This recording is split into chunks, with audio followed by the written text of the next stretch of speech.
Welcome from us to everybody who's joined us tonight. It's just to start off with, obviously one of the frustrations of this format is we'd like to be participative, but we'd like to suggest a little exercise that you might do during this session. So the start off question is, when you think about this whole experience of the abuse crisis in the church, whether it's touched you personally, whether you're a survivor, or whether it's just in your parish and reading about it in the wider church, is there any scripture passage, any story from the Gospels or from anywhere else in the Bible that springs to your mind as speaking to it in some way?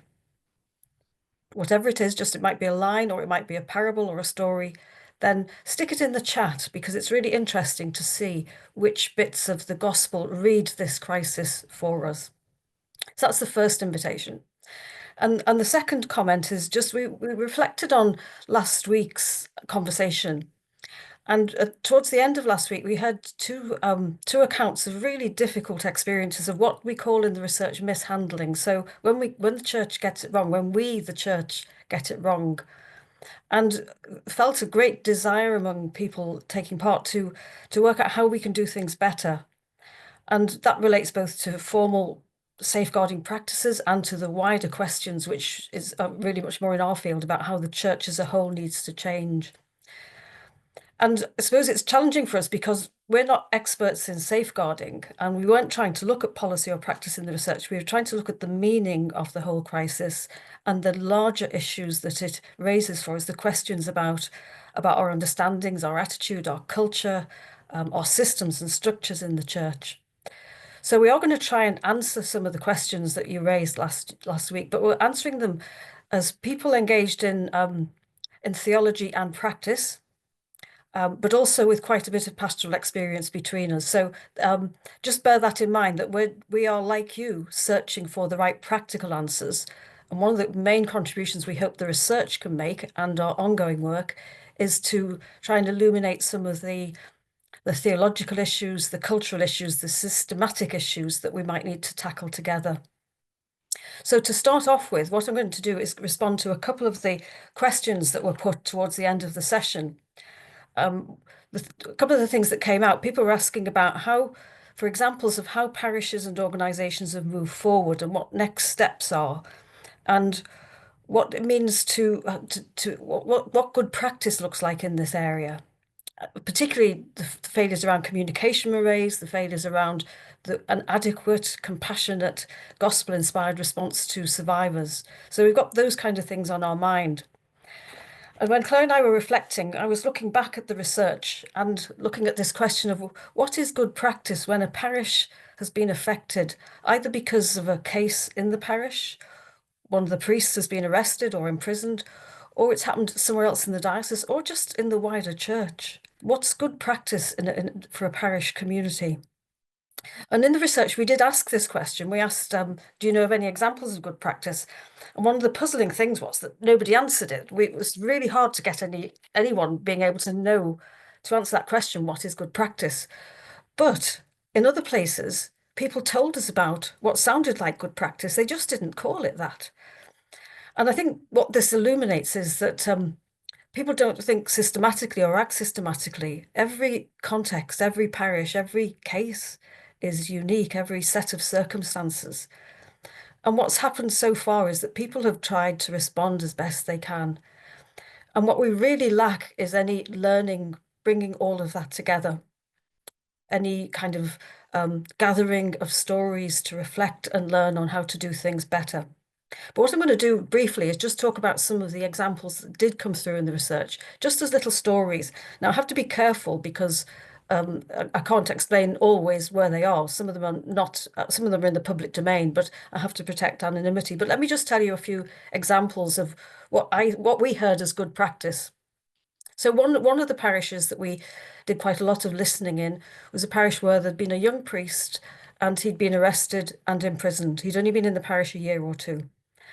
And what happened was that the police told the diocese, and the diocese told the parish, the coordinating priest. It was one of those large parishes where six or seven churches had joined together in one parish, and they had a team of priests and lay pastoral staff. And when the coordinating priest found out about it, the diocese said he should only tell the other priests, and he decided he was going to tell the whole pastoral team. And then they had to keep it rather quiet until the police said it was possible to tell the rest of the parish. So here we've already got this clash between the justice systems and the pastoral needs. But when it did come out in public, they were prepared, and they had arranged that in each of the churches that Sunday, all the clergy serving those 6 or 7 churches would all be at every one of the masses, which was a tremendous challenge for them. And one of the priests read a statement, and then they all stood outside at the end. And as I listened to the people talk about what happened, they talked about people crying, about people just touching the arms of the priests, expressing sympathy, about the shock, and about the fact that the priests were there to listen to them and to suffer with them, really. And then in the weeks and months afterwards, first of all, they also made sure that their ecumenical partners knew. They made sure that the senior staff in the school knew. They made sure that there was provision to communicate to the parents.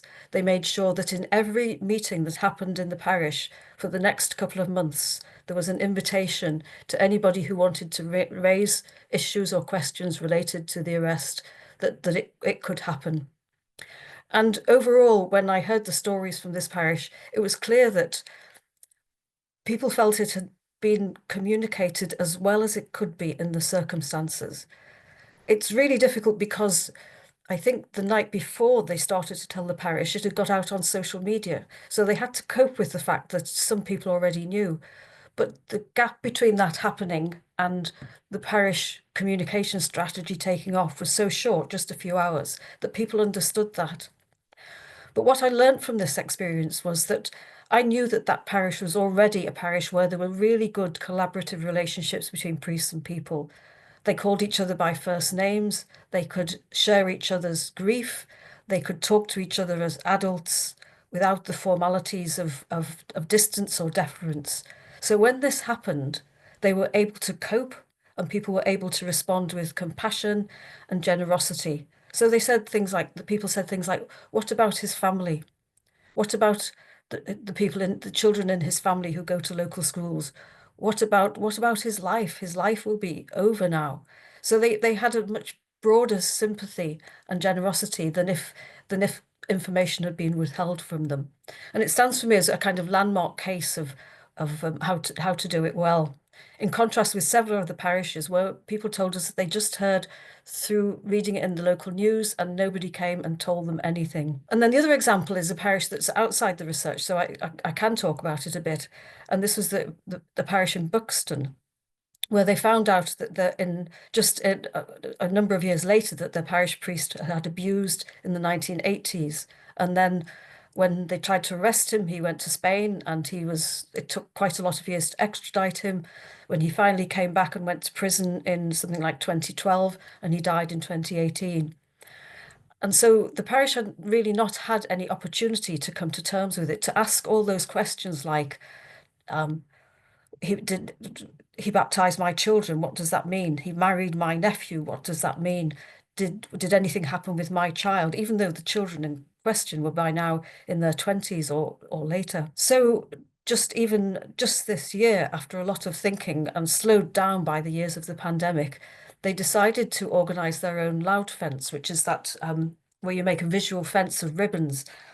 And they didn't just organize a visual fence of ribbons, they invited the bishop to come, and the bishop, along with the clergy from the parish, they had a service of sorrow and atonement, and the bishop and the priests prostrated themselves, lay down in front of the altar.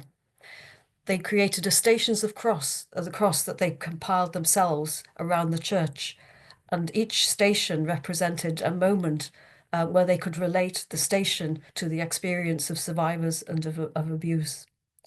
And they also lit a candle of atonement, and they still light that candle every Sunday. Indeed, the parish priest told me just this week that if he forgets to light the candle, the people in the parish remind him.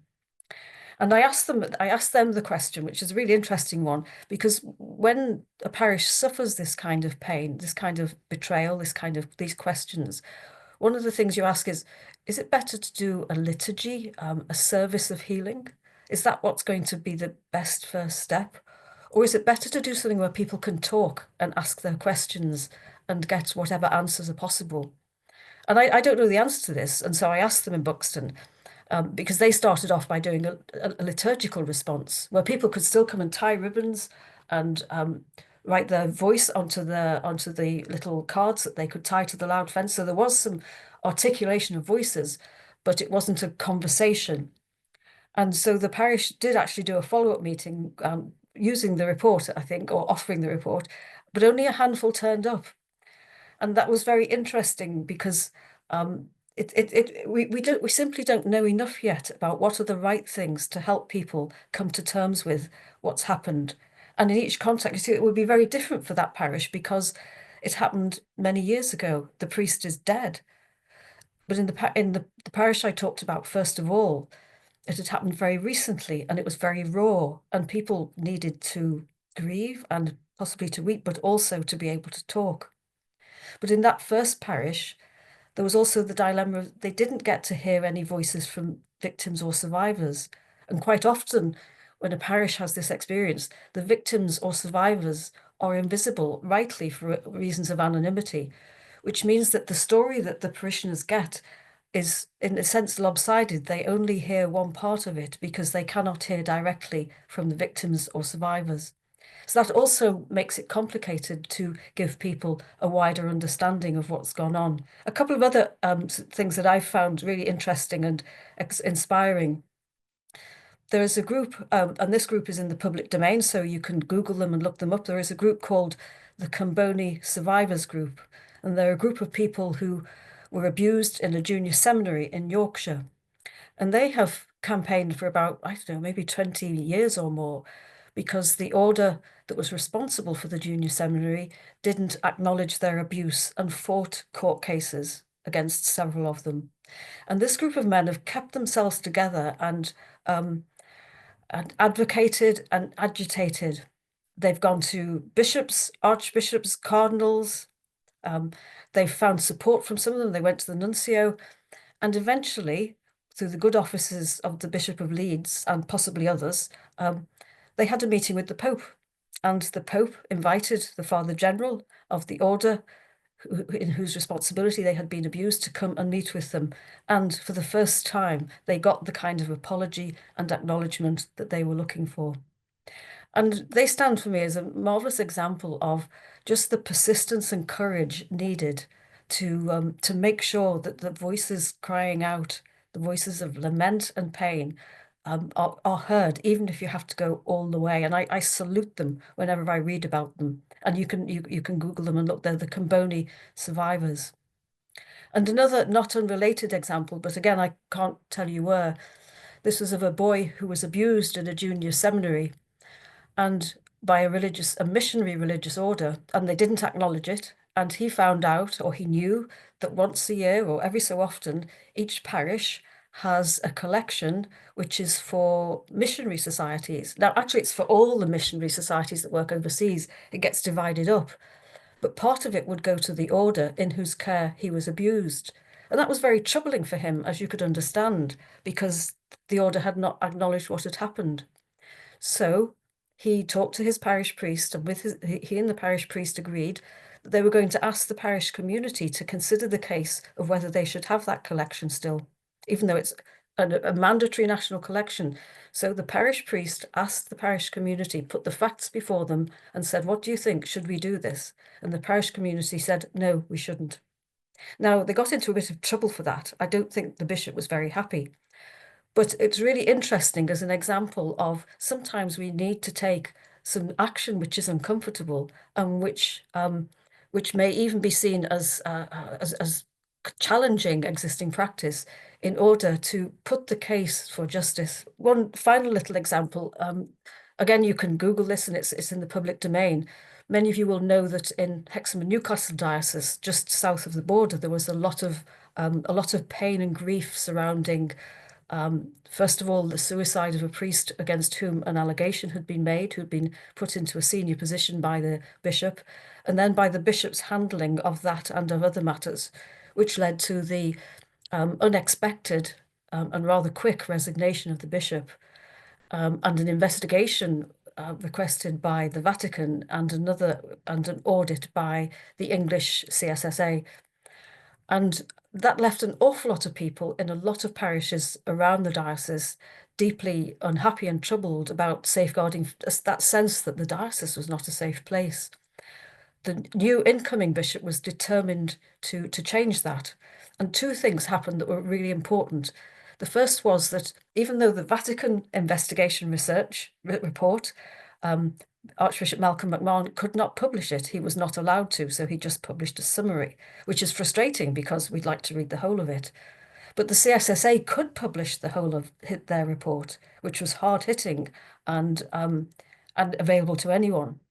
And the diocese then did what they called a lay listening exercise. Well, they did one for clergy as well, but they did in 4 places in the diocese, they did open meetings for anyone from any parish to come along. And they were facilitated by a colleague of Clare and I, Professor Karen Kilby, and with about 450 people coming across 4 meetings, so not easy to handle, and a lot of very strong feelings. And then Karen wrote up what she heard and what people said to her, and that report was for a while public. These reports tend to disappear after a while. I wish they didn't, but it was on the diocesan website. And that again was really important because it meant that people could see their voices validated. Not everyone was convinced that the listening was good enough, but it was a start. It probably wasn't enough because the pain and grief ran very deep, but it was a start.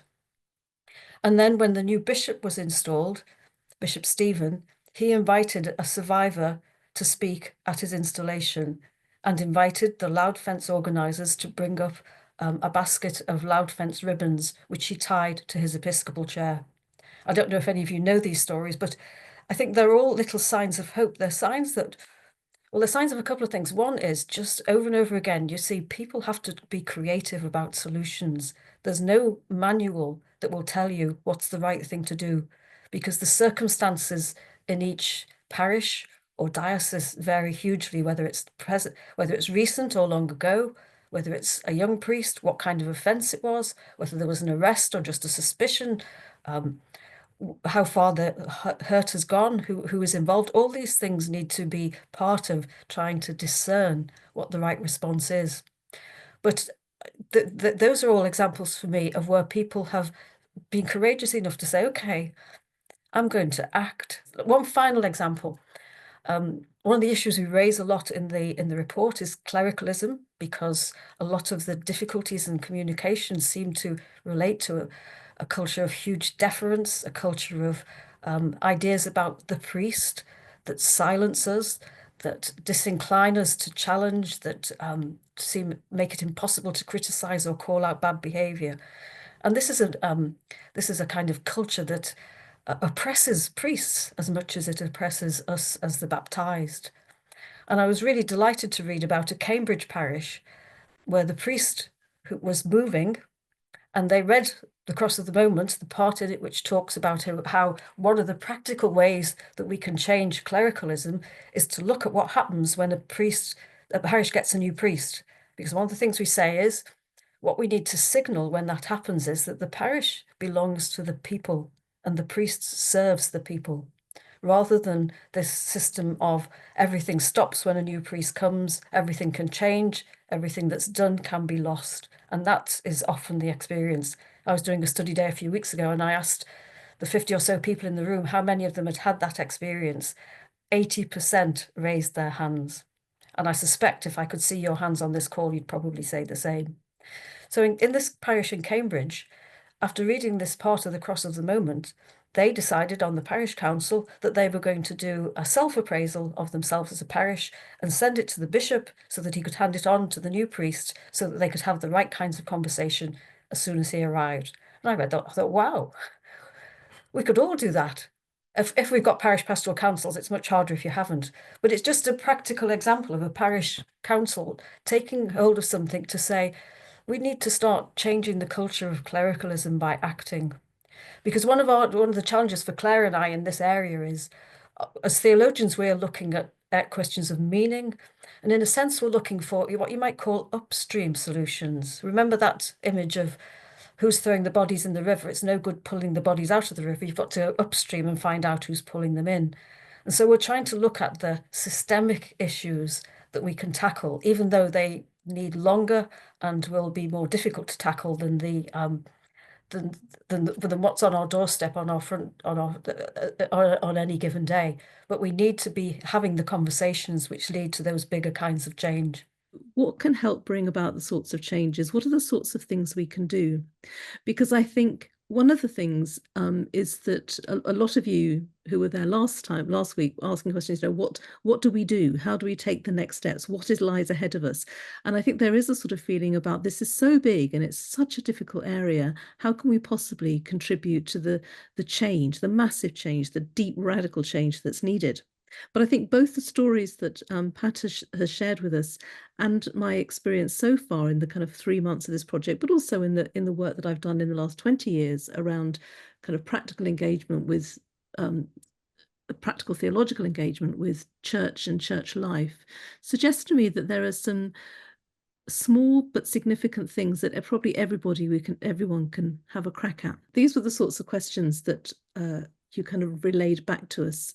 And I think for me, and certainly for the second phase of the project, the conversations phase, so much of the response, and I don't think this is just because I'm fixated with one idea, seems to me to be about the quality of the conversations that we're able to have. And I think that comes across too, Pat, in the stories that you told. We need to be really clear that there can't be one way of doing this. So I was very struck, and you might want to respond to this afterwards, Pat, that when you told these stories, I think you did mention that in the first instance of this cluster of parishes, who sounded to me like they had a remarkably mature and helpful kind of approach to the arrests that had taken place.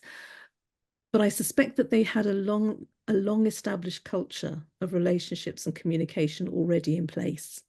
And I think the parish you mentioned in Cambridge, which I know because I live nearby, too, has actually got a long history of that kind of parish council agency and that kind of lay agency. So I think one of the things that is really difficult about this is that when any of us ask the question, what can I do? It's something that can only be discerned from within a particular context, whether that's a parish context or whether it's actually another kind of a group or another kind of a network. Because although most of us will have a particular experience of parish life, increasingly that's not the only way in which, as Christians and as Catholics, we relate to one another, nor is it the only place we can have the sorts of conversations and the sorts of ideas and interventions into the discussions around these issues that we might have, we might be called to make. So I think a first thing is to begin a discernment of actually what you can do. And my sense here, and this comes from my own kind of research experience really, is don't worry if your parish, don't worry if you haven't got a parish council, which lots of parishes don't have yet. Don't worry if your parish council's not interested. Don't worry too much if your priest isn't interested. Don't worry too much about whether the catechists don't care. Find the 3 or 4 people who may be actually disconnected in the normal run of things, who do care and who want to have this conversation.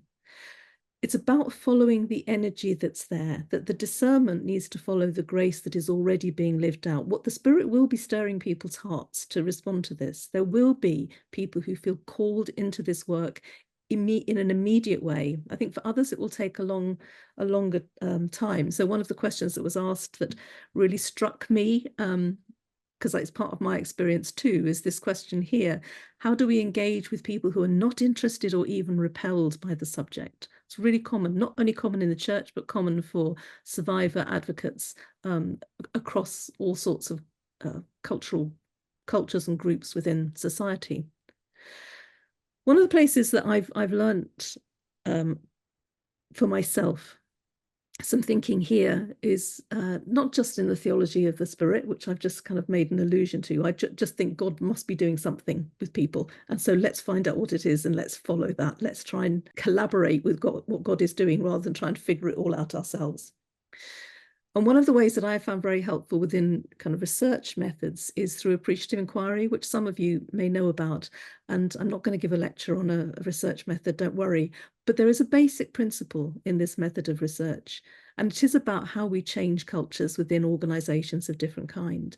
And the idea is that you actually try and get whoever's interested, don't worry too much initially about who isn't interested, whoever's interested, to have an inquiry that is constructive. It's often thought of, one of the ways of having an appreciative inquiry conversation is to say, what's going well and how can we build on that? And that works in some situations. I don't know that it works here. It might be more that instead of looking for the positives in a kind of perky, jolly way, when actually we're dealing with something quite devastating and quite bleak, is where do we see the possibilities of grace? Where do we see hope? Where do we see the energy for change? Where are the places that we feel drawn to? Let's look at those. Let's develop those. Let's talk about those. One of the things that also does is actually prevent our conversations becoming overly painful and difficult, because we are working with painful, difficult subjects. And there will be places where people need to have their stories held and heard. But if you're looking about how to move things forward, we, as well as hearing those stories and giving them their space, there's also, okay, so where's the glimmer? Where's the thing that we can do next? And it is likely to be, this is an appreciative inquiry thing, it is likely to be very small and not very big.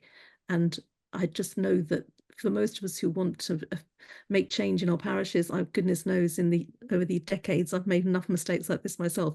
I've wanted to go in and do big things, and hardly ever works. It'll work for a handful of people, won't work for the majority. So there are little things, and actually in the stories that Pat told, there are a number of examples of this. There are some of the more obvious things, and we've mentioned, but I think they're available if people want them. So there's a link here, because it's not the easiest thing to find on the website, to a plan for reading the Cross of the Moment that actually Pat has really helpfully put together, which actually can help a reading group. And I think one of the important things about that guide is saying, don't start at the beginning and read through to the end. Think about what might be helpful for this group, what might be helpful for your particular parish. Maybe just look at the voices of the survivors themselves. Maybe just look at one particular chapter or one section that actually speaks to something in your parish. And again, you need kind of a wise group that's going to just that conversation open. And I think Pat would agree with me that, one of the big things, there's a lot of real insight and research and substantial material in the report, The Cross of the Moment.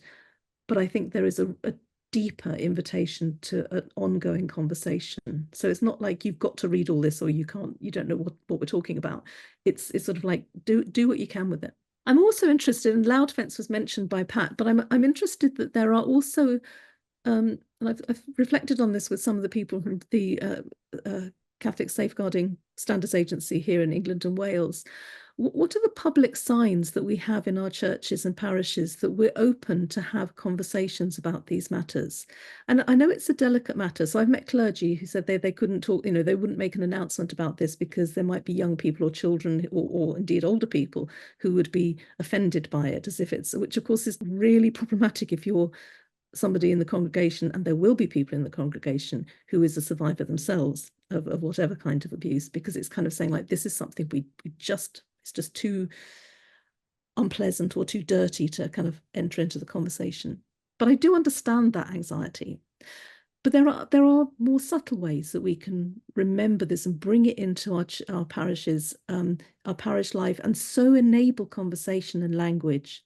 So yes, a loud fence, you can do a loud fence type thing without kind of having a whole big event, in the simple way that Pat was describing there of, okay, let's have some ribbons, let's have some prayers for survivors, or indeed anyone affected by abuse in the church and outside the church, and let that be something we do. Do we have regular bidding prayers for survivors of abuse of any kind, for victims of domestic violence for that matter?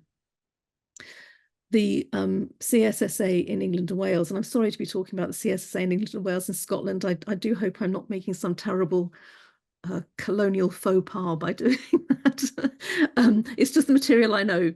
But they have a really good, what they call their level 1 leaflet, that is just an A4, 3-folded piece of A4 that could be very easily made available at the back of church. And it's for anyone. It's very basic kind of safeguarding 101 stuff. but is not regulatory. So it talks about spiritual abuse, it talks about building positive relationships and conversations.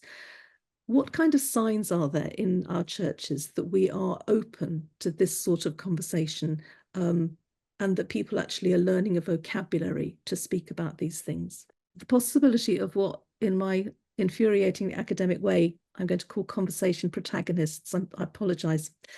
I think what I mean by that, and what other people who are using better language than I, but more descriptive and lengthy language than I mean, is that, is there a way in which we can, again, gather people, maybe on Zoom, who over time find ways of being formed in a spirituality and a sensitivity and a listening gift, which they could take into parishes so as just to be aware of when conversations might be happening. So you may have all heard of the language of first responders. That's something that is certainly in marriage, in relationship care has been talked about, that if there were more people just in our communities who had a little bit more kind of sensitivity and less fear about talking about these things, then when they arise, and they don't arise every day or every month even, but when they arise, there will be people who will be trained to know how to handle them and how to speak about them and how to speak wisely and point people in the direction of resources.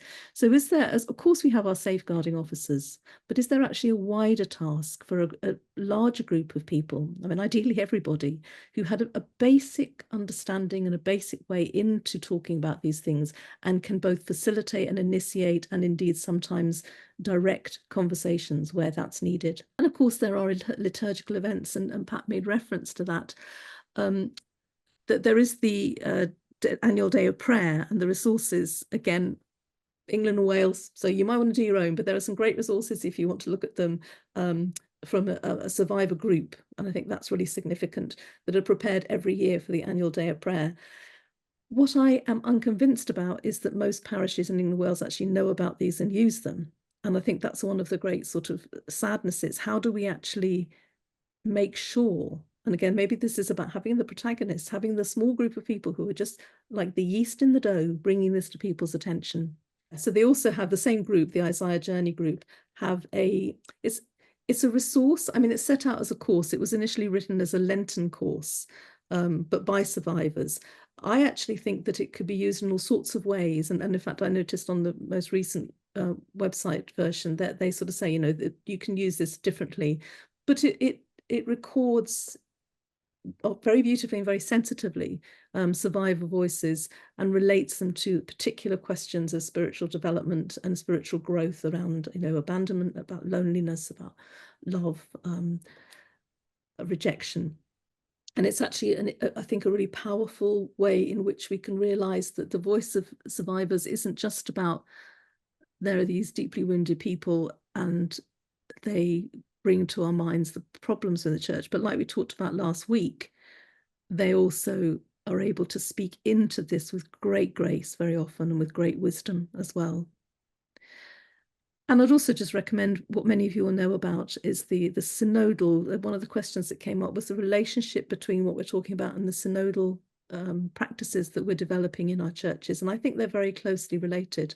And I think one of the ways in which, so the question about how do we get people on board who are repelled by this idea or don't want to be involved, one of the ways is by building that synodal practice, that what, and I don't think Conversations in the Spirit is the only synodal practice, by the way. I think there are all sorts of ways of doing this, but what the Conversations in the Spirit practice or method does is enable people to hold very difficult conversations. So if a parish council, if a group of catechists, if a pastoral team is having to deal with something really tough, then I think that's when this sort of thing can be brought in to help people really focus on the question that they're facing, or the difficulty or the challenges that they're facing. And just a word, I think, at the end to say something about, again, how do we respond to resistance? And as I've gone around just in the last 3 months talking to different groups in the church and trying to sort of see where work might be done, I'm aware that there are pockets of resistance, even among people who you might think, and I'm not going to name names, but people who you might think would be really interested in furthering this work. And that's difficult, and it's difficult to know where it comes from. And I think one of the things, and this is just talking from my experience, one of the things I would say is we can never fully know where that resistance comes from, both in the case of, well, particularly in the case of an individual, but also in the case of groups as well. It can be a very fraught landscape. And I think there is just accepting that for some people, this is not something at this moment that they can deal with, but actually being kind and generous about that. And again, moving with where the Spirit is doing things, where the grace is opening up, and leaving the doors always open for the people who didn't think they wanted to be involved when and if they're ready. And the other thing I would say about the places of resistance, in my experience, and I will say this, one of the most resistant areas, not necessarily for reasons of clericalism, actually, for all sorts of complicated reasons, have been groups of clergy of one kind or another. Language is a really important matter in terms of entrance points. So for many people, for sometimes very good reason, if you start talking about safeguarding, the shutters go down. This is just not a place they're going to go. And I think I've found it really helpful to think, okay, so what have we talked about practices of healthy relationship? What have we talked about practices of love and welcome? What have we talked about making people feel safe who may feel a little bit different or may feel uncomfortable in our church spaces? What have we talked not head on about safeguarding, but ask ourselves how we might deepen our understanding of, well, to be honest, people, but I mean, minors and vulnerable adults is the language, but truthfully, that includes everyone at one stage of their life or another. How do we deepen our understanding of those who are not the actively involved, apparently fit, healthy, although a lot of them carry massive wounds as well?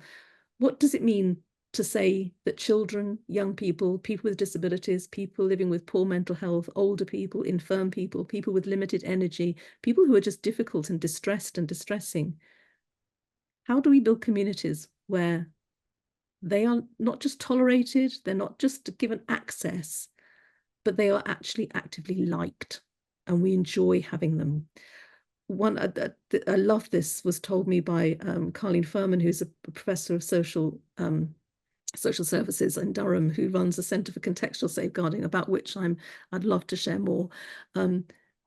She said this to me in a conversation. She said, the bottom line is that to keep young people safe, and I would say to keep people safe, we need to learn just to like them. And if we really can't like them, we must learn to understand them and understand why they are the way they are. And if we're communities that did that, then actually a lot of the safeguarding issues would actually become unpacked in fruitful ways that wouldn't need a sort of head-on approach that can be so difficult for some people.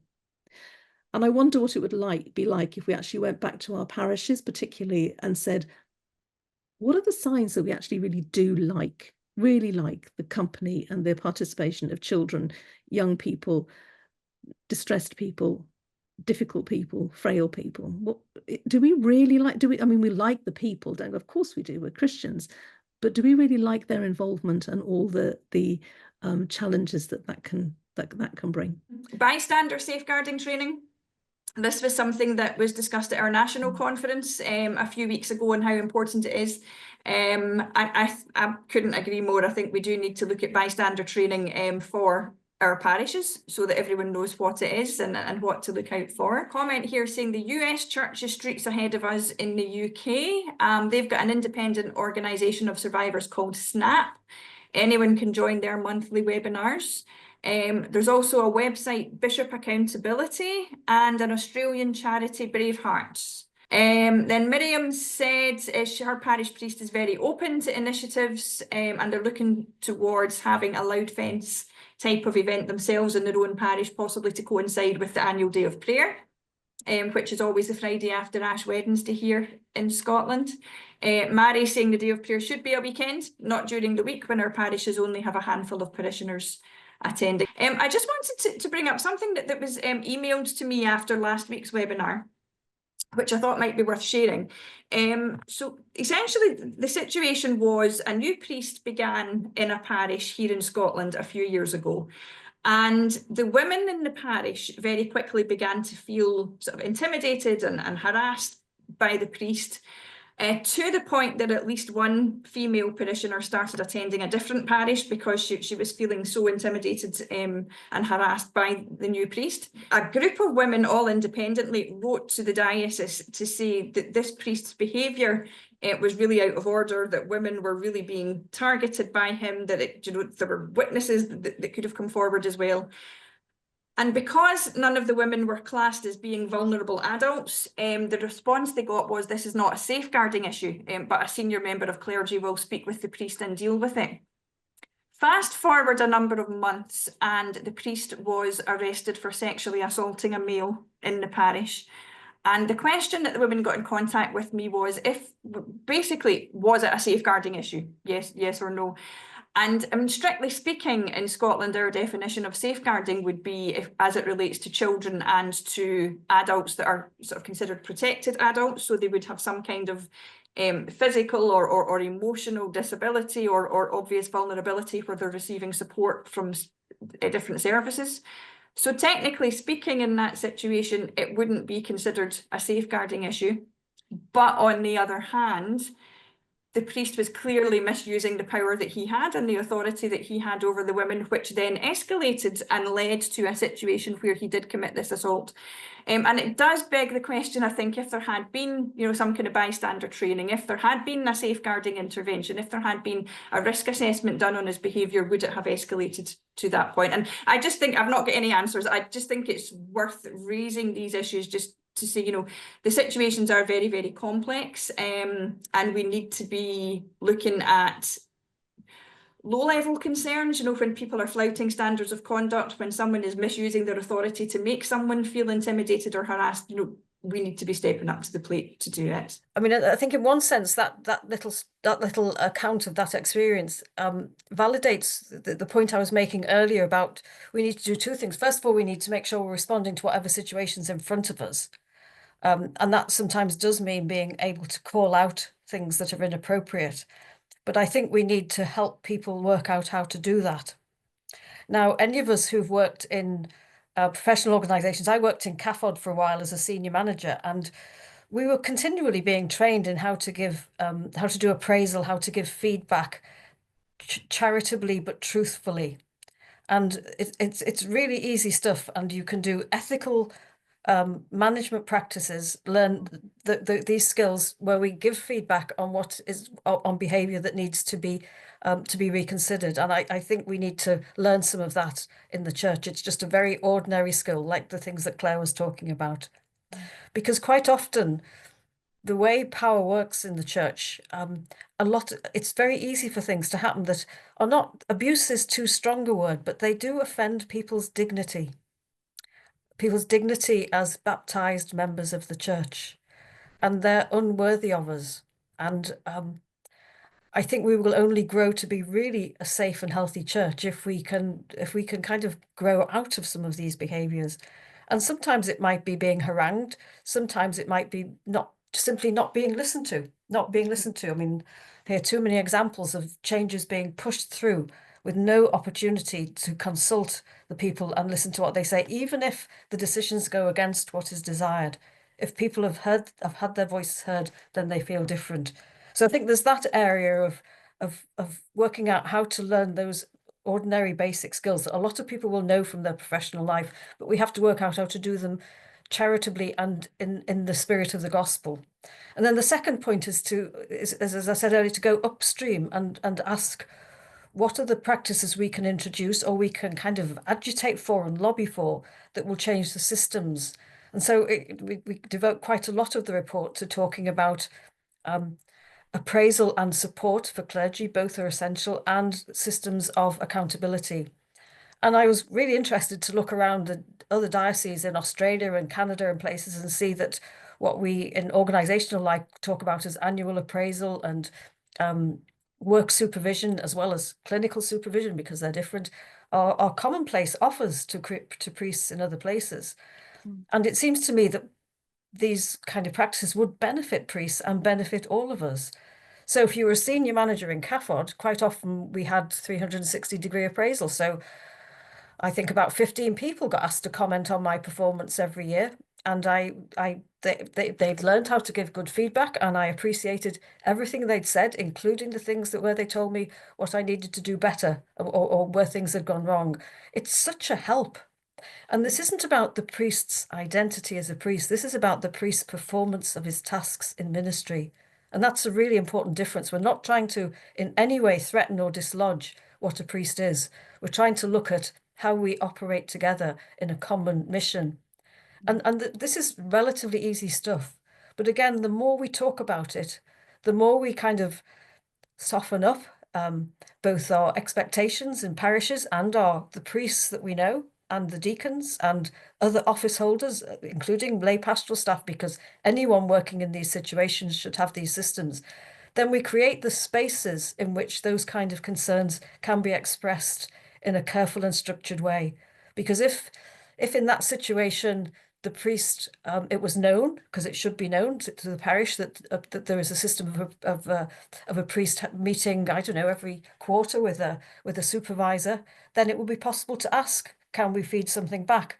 And it will be possible to look for the opportunity whereby once a year, not everyone in the parish, but some people get asked to feed in comments to help the priest assess and praise his own ministry.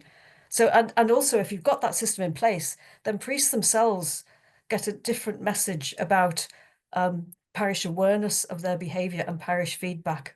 So it has those kind of things have many benefits, but we're a lamentably long way from introducing them. Yeah, I would just add a couple of things to that, and I think, and I know you believe this too, Pat, that not only is that kind of supervision and accountability just normal. I mean, how you could do a job like that without it is just unthinkable in any other organization, and relatively easy to put in place. But I think it's more than about it is about more than the priest performing his ministry. I actually think it's about loving him. I think it's a really important way in which I've been through those sorts of well, I think you might have been one of the people actually in my 360 review. And it's actually even in the criticisms, I think I felt loved, I felt cared for, I felt like somebody was bothered about how I was doing and how my life was and how my life and work were kind of working together. So I think it's a practice of love, in fact, and I think that might be one of the ways in which we can think about it. And I think there is a little glimmer of hope here that at Oscott Seminary, which is probably the biggest now in England and Wales, they are doing much more active supervision, and there seems to be among the men who are leaving Oscott a greater openness to taking up supervision voluntarily because of their experience at the seminary, and actually seeking this out as a way of ensuring that their ministry and their own lives and persons remain healthy. I do think there's an issue in the story you gave, which I think is really interesting. It's a bit like the prevent legislation. I don't know whether that happens over the board in the same way, that there could be ways of accumulating soft evidence. You know, the problem at the moment is that people don't want to speak out because what these women were experiencing was not sexual abuse. It wasn't criminal, but it was worrying. And this is why the cultural factors become so important. It isn't, some people are just rude and bad temper. They're not abusers because of that. But you're right, that if you have dignity and a culture of respect at the heart of what you do, then you mitigate the extent to which you are a culture in which abuse is enabled and missed and mishandled. I suppose a practical thing will be if you're on a parish pastoral council, or if you have any friends who are priests, then talk to them about it. Probably they'll say no or won't like it, but let's talk to them about it. Let's suggest it, and let's just try and grow a conversation about it, because it's I think it's something that's got to come. I mean, it's interesting that I think it's also in the document from the recent synod. There's quite a lot of work being done by some very important kind of theologians and canon lawyers about the link between synodality and accountability. So, you know, this is a kind of movement that's happening, and we can do our bits to, you know, what would it be like if a parish pastoral council said to the clergy, shall we all do appraisal, not just you but us? Shall we ask the parish what they think of the PPC's record? Shall we ask the parish what they would like to feed back to the priests? Because, you know, I know a lot of priests are, their fears would be the same as an awful lot of the staff in organisations. They fear they're going to be taken to the cleaners, they're going to be criticised, and actually people won't do that. But sometimes there will be things that they really need to hear. Yeah. And it's a safe context in which to hear it. It's much better than getting letters of complaint or getting doorstepped or having a little line of people outside church on a Sunday who want to chew your ear off about something. All of those are such unsatisfactory systems of raising issues. And this is a satisfactory way that could easily be introduced. It does raise the question about the relationship between parish priests and their bishops, though, or It indeed does, yeah. senior clergy, because I was just thinking I really trusted my line manager to accompany me through appraisals. And it is also encouraging. It's not very public, but I think it's not either a secret that there is work on to develop an offer of supervision to the bishops of England and Wales. I don't know if there's anything or whether it covers Scotland as well.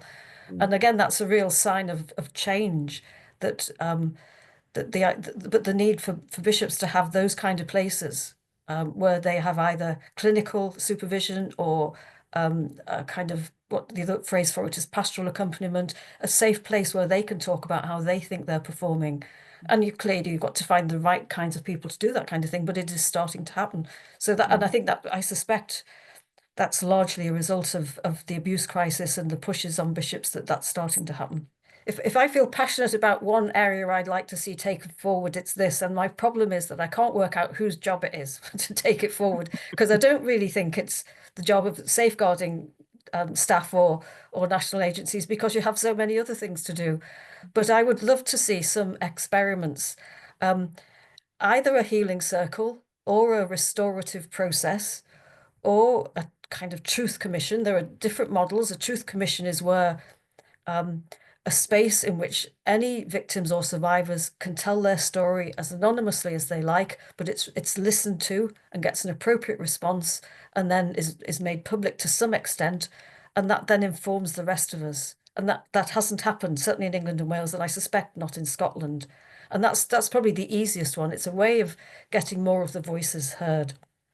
The healing circle idea is where you get, and you need a skilled facilitator, where you get a range of people who in different ways have been impacted by either a particular case of abuse or the general context of abuse in the church, and commit to a certain number of meetings where you simply listen to each person speaking from their point of view.